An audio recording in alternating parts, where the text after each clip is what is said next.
accusation, Mr Deputy Speaker, has been retweeted by the member for North West Leicestershire, and I seek the House and indeed your advice as to what action members can take to ensure that there is some sort of sanction.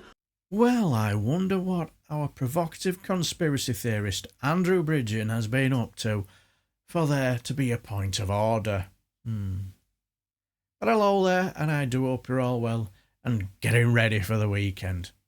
Now on Tuesday this week, the MP that's even too far to the right for even this extreme Brexit Tory government, Andrew Bridgen, was giving a speech on a 10-minute motion on gender and parental right. I'll leave a link to the transcript below. It's quite interesting read, to say the very least. I'm not going to show you his diatribe because I thought he was absolutely bonkers. Because if you're anti-trans, you're very likely to mess your pants in excitement. And if you're not, you're likely to think he's off his chump and very dangerous. Well, after the vote had gone through, and he got the hump because the vote didn't go his way, he clearly got rather exercised about it. Then it was a opposition day debate on mortgage and rental costs. Now, after the debate had finished, the votes had been cast and the result called. Conservative MP and chair of the Women's and Equalities Committee, Caroline Nokes, asked for a point of order, and then was followed by Labour's Chris Bryant to add his two penneth.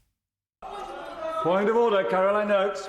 Thank you, Mr Deputy Speaker. I rise on a point of order to seek your advice. Following the 10-minute rule bill of the member for North West Leicestershire this afternoon, a number of right honourable and honourable members of this House have been accused of being in support of grooming children. I've looked on the Metropolitan Police's website, Mr Deputy Speaker, and it's very specific that grooming is when a person builds a relationship with a child, young person or an adult who's at risk so they can abuse them and manipulate them into doing things. The abuse is usually sexual. That accusation, Mr Deputy Speaker, has been retweeted by the member for North West Leicestershire, and I seek the House and indeed your advice as to what action members can take to ensure that there is some sort of sanction on that, I believe, unparliamentary behaviour. So that point of order? Sir Chris? Mr Deputy Speaker, I don't want to comment on whether there's an appropriate sanction because I'm chair of the Committee on Standards, but the tweet that is referred to says that several Conservative members voted against the motion and in support of the grooming and mutilation of children. Now, I think that that is incitement. It is incitement, I would suggest, towards violence against Conservative members and members of this side who voted against the motion today. I think it's probably also actionable, and if any of the honourable members on the Conservative side want to pursue that course of action, I would stand with them. But I just wonder, how do we ensure that we protect the privileges of this House, namely freedom of speech? I protect the freedom of speech for him to be able to say what he said in the debate this afternoon, though I thought it was absolutely abhorrent and despicable. It chills my bones, as I suspect it was yours too, Mr Deputy Speaker, when it feels as if a new Section 28 is being introduced by the back door for trans people, just as we used to have it for lesbian and gay people in the past. But how do we make sure that that freedom of speech is guaranteed for the whole House and that we are not abused for doing our job properly? I'd like to thank the honourable member for her point of order and forward notice of it, and the further to that point of order by Sir Chris Bryant. And it touches on what you've just said. Whilst we do have privilege to speak as we wish in this House and rules to ensure that they're used responsibly, what a member says or retweets outside this House is not a matter for the chair.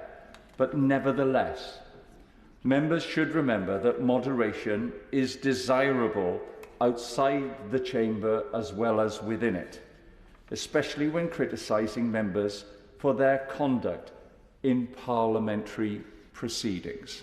I'm sure this is not the last we've heard of this particular matter. What's wrong with this man? Now, I know he's always been an odious little turd at the best of times, but recently he's really fallen down a rabbit hole, hasn't he? Both Caroline Nokes and Chris Bryant are absolutely bang on the money, aren't they? It is unparliamentary behaviour and incitement, isn't it? Now, I watched his drivel with a mixture of admiration for the creativity employed in crafting this statement and a deep concern for the consequences it may entail. While I appreciate the intention behind the proposed bill, I cannot help but find it a perfect blend of thought-provoking exaggeration and comedic alarmism. Let me explain what I mean. Firstly, I must commend the author, again, for their vivid description of the science experiment taking place in our schools. Surgical castration for boys, double mastectomies for girls, and Frankenstein-esque genitalia creations certainly make for a compelling narrative, but I fear we may have stumbled into the realm of imaginative fiction. It appears as though our schools have been transformed into a cross between medical theatre and a horror movie set, where innocent children are unwittingly cast as the protagonists in a surreal performance. While I acknowledge the importance of addressing legitimate concerns, I believe we should strive for a balance between reality and hyperbole. The notion that every child in our school has been exposed to social transition practices seem rather astonishing. Are our schools secretly hosting mass social transitioning conventions during lunch breaks? Are students being handed gender identity pamphlets alongside their maths books? I can just picture the scene, a school assembly where the headmaster announces, "Attention students, today's lesson, Gender Identity 101. Please remember to bring your preferred pronouns and spare surgical tools." Let's be honest, such scenes, though amusing, probably won't reflect the everyday reality of our education system.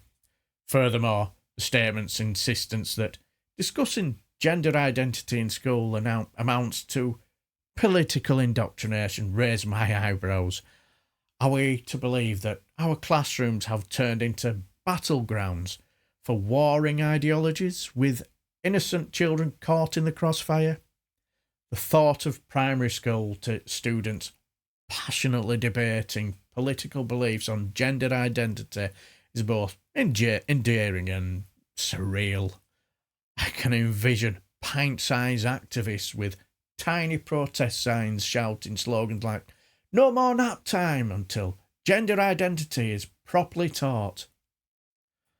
While it's important to engage in constructive dialogue, I believe, let us not forget that children's minds are still in the early stages of development, and perhaps they would be better served in learning their multiplication tables before delving into the intricacies of political theory. Also, the proposed bill emphasises on preserving children's innocence while delivering the heartfelt concern seems to veer into comical territory.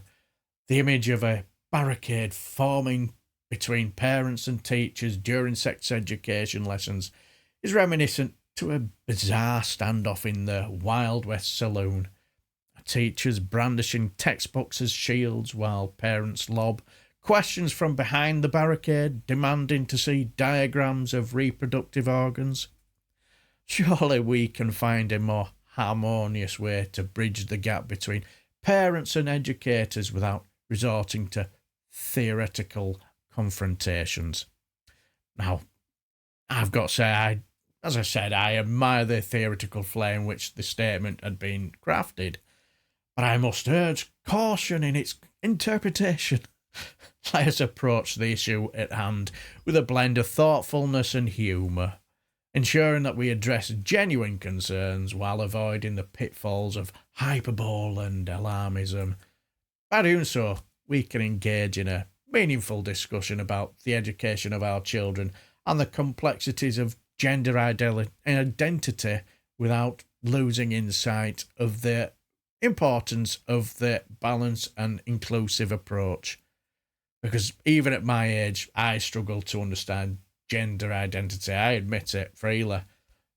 But the one thing I did notice when I visited the school my children went to, it was a long time ago, they had gender-neutral toilets and they all got it. And they were cool about it, and the kids didn't have a problem with anyone using them from what I could see. And I would go as far as to say those kids far more intelligent about this than I am.